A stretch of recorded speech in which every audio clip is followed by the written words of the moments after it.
тэнэг хүмүүс тэнэг гэх нь хаашийн. За тэнийг л ярьж л та амар юм да те. Тэнэг хүмүүс ягаад өөртөө итгэлтэй байдаг? Ухаантай хүмүүс ягаад өөртөө итгэлгүй байдаг? Гэдгийн тухай ерөнхийдөө жоохон задлж ярих гэж бодлоо. За тэгээд энэ бичлэгний төгсгөлд хэрвээ чи яг одоо өөрийгөө ухаантай гэж бодож байгаа бол төгсгөлт нь эн чинь өөрчлөгдөж магадгүй. Тэгээд ерөнхийдөө энэ концепцийг ойлгож авахыг хүсч байвал дуустал үнсэрээ. Окей.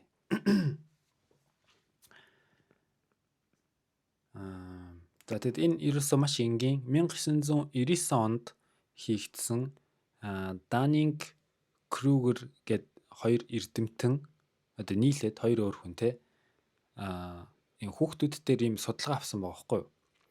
Тэгээд дунд сургуулийн сурагчдаас IQ тест аваад за тэгээд та нар өөрсдийгөө хэр сайн оноо авсан байна гэдгийг хариугаа харахаас өмнө өөрийгөө эхлээд үнэлээрэй гэдэг хэвгүй юу.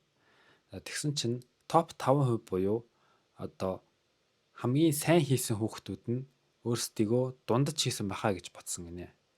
Харин хамгийн муу буюу доотлын 5%-ийн хүүхдүүд болохоор би зүгээр л окей байсан би те би зүгээр дундаж байсан баха. Би эсвэл сайн хийсэн баха ч юм уу те. Одоо тиймэрхүү байдлаар өөрсдийгөө дүгнсэн байна. За энэ тэгээд юу гэсэн үг вэ гэхээр тэр хамгийн сайн хийсэн топ байсан хүүхдүүдэд одоо тэр тест амархан санагдсан бохгүй юу. Тэгээд амархан санагдсан болохоор нь бусад хүмүүс ч гэсэн энийг хийчих болохоор би бас нэг сайн хийгээгүй баха гэж бодсон. Харин тэр хамгийн доотлын хийсэн одоо тэнэг хүүхдүүд тэнэг гэж хэлэх амар муухай те. За мэдгүй. Тэгэд ямар ч тач бага оноо авсан хүүхдүүд болохоор өөрсдийгөө энийг одоо юу гэх юм ойлгохгүй байгаа гэдгийг ойлгохгүй байхгүй юу. Окей. Тэр нь өөрөө өөрийгөө дүгнэх чадваргүй гэсэн үг. Тийм болохоор одоо юу гэх юм арай илүү өөртөө итгэлтэй байдаг. За.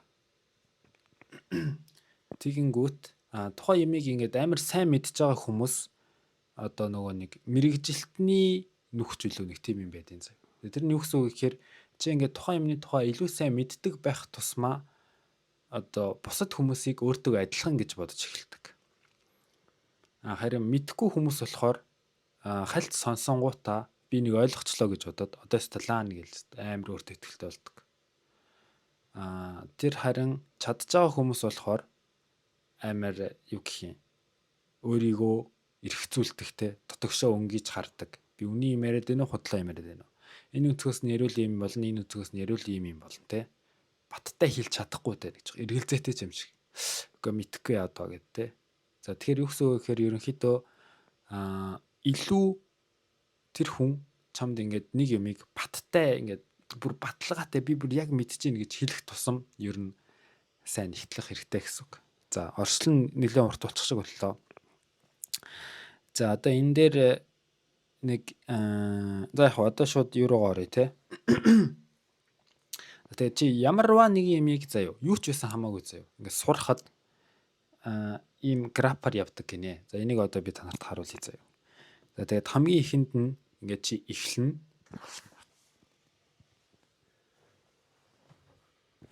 За энэ график за энэ бусад бичсэн үгнүүд нь хамаагүй заяа. Тэгээд энэ дээр нь одоо start гэж байгаа заяа.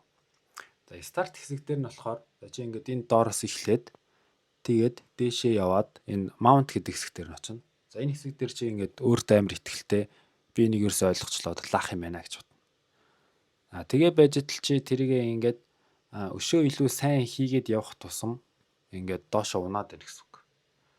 Одоо илүү олон юм байгаа гэдгийг чи мэдэх тусам тэр юм чинь одоо тийм сурахын аргагүй эцсгүй амар их хэдэн жил зарцуулах хэрэгтэй юм байна гэдгийг чи анзарч эхэлнэ.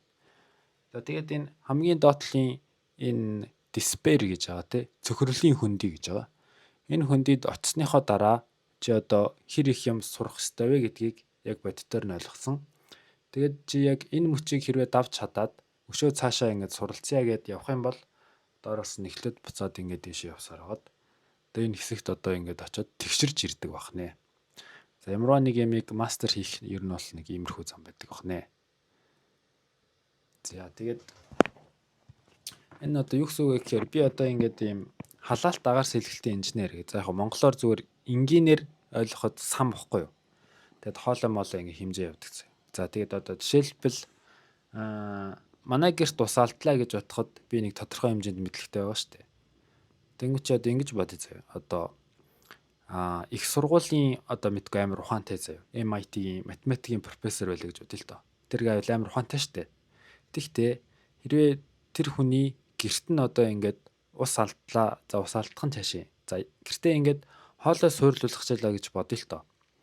Тэгэнгүүт мань нөхөр юу гэж бодох вэ гэхээр одоо би амар ухаантай юм чинь энийг би бас мэдэх баха гэж бодно гэсэн үг байхгүй.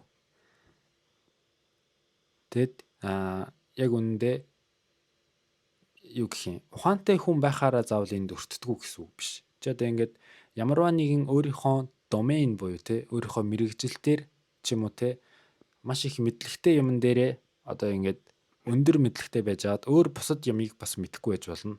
Тэр үед бас энэ ингээд илэрдэг байгаа байхгүй юу. За тэгээд ерөнхийдөө бол хүн ингээд илүү чадвар муутай байх тусмаа илүү өөртөө ихтэй байдаг. Харин бидний одоо амьдарч байгаа энэ ертөнц илүү өөртөө ихтэй хүмүүсийг шагнад юм болов уу? Мэдхгүй. Энэ миний бодол те. За одоо тэгээд дахиад нэг жишээ явчих. Одоо миний жишээ заяа. Би тэгээд ингээд анх рил хийж эхэлж байхдаа би ингээд өөрийгөө амар сайн рил хийж чадна гэж бодож байгаа хгүй. Яагаад гэвэл би ингээд те насаараа л рил үзлээ шүү дээ одоо энэ чинь Facebook дээр, Instagram дээр те. Би ч одоо рил хийх юм бол лаан шүү дээ энэ. Тэгэд яг ингээд рил хийгээд эхлэнгүүт миний рил заяа. Тэр хүний рил хоёр одоо юу гэх юм. Миний рил миний хүсэж байгаа, миний хийсэн рил, миний хийхийг хүсэж байгаа рил хоёр ямартай ч ингээ өөр заяа. Миний хийсэн рил яг ч юм жалга болоодсахгүй. Тэг би яагаад жалга болоод байгаа гэдгийг нь ойлгохгүй байхгүй. Юу нь болохгүй байгаа яг. Тэ. Уул нь би чи ингээ амар мундаг байх хэрэгтэй шүү дээ. Уул нь. Бүх юм мэдчихэж байгаа шүү дээ. Яаж ажиллах вэ те? Энэ одоо концепцээ яаж найруулах юм байрлах вэ те? Тэг ерөөсөө явахгүй байхгүй. Тэгэд одоо энэ дээр юу гэх юм? Хамгийн ихний ээлжинд би ингээ сурж байхдаа юу болохгүй байгаа вэ гэдгийг анзаарч чадахгүй байна гэсэн үг. За одоо дахиад нэг жишээ нь би ингээд их эссе бичих. За эссе бичих гэхээр бас те амар академик тийм бишээ. Зүгээр ингээд ямар нэг юм бичиж байгаа заяа. Ном бичиж байгаа ч юм те. Тэгэд ингээд би нэг өгүүлбэр бичнэ штэ. Тэгэд тэнгүүт би эксперт угаасаа биш болохоор тэр өгүүлбэрт юу буруу байгаа вэ гэдгийг ойлгож чадахгүй гэсэн үг. Ойлгомжтой юу? Яг тэгвэл надад тэр скил нь байхгүй болохоор. Харин эксперт одоо юу гэх юм те хэлний мундаг мэдлэгтэй хүн байсан бол тэрийг хараад надад шууд юу болохгүй байгааг нь хэлж өгч чадна тийм үү. Гэхдээ тэр хүн өөрийнхөө бичсэн өгүүлбэр дээр бол ингээд амар мэрэгжлийн амар олон талаас нь ингээд бодоод л ахна шүү дээ те. Яах вэ гэл. Ойлгомжтой.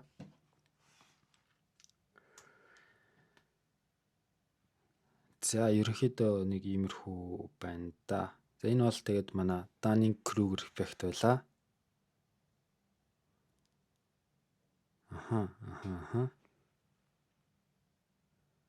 За тэгээд энэ бичлэгний төгсгөлд юу хэлэх гээд байна вэ гэхээр хэрвээ чи өөрийгөө ухаантай гэж бодоод байгаа бол эргэж нэг одоо те дотор руугаа өнгийж харах цаг болсон юм шиг байна.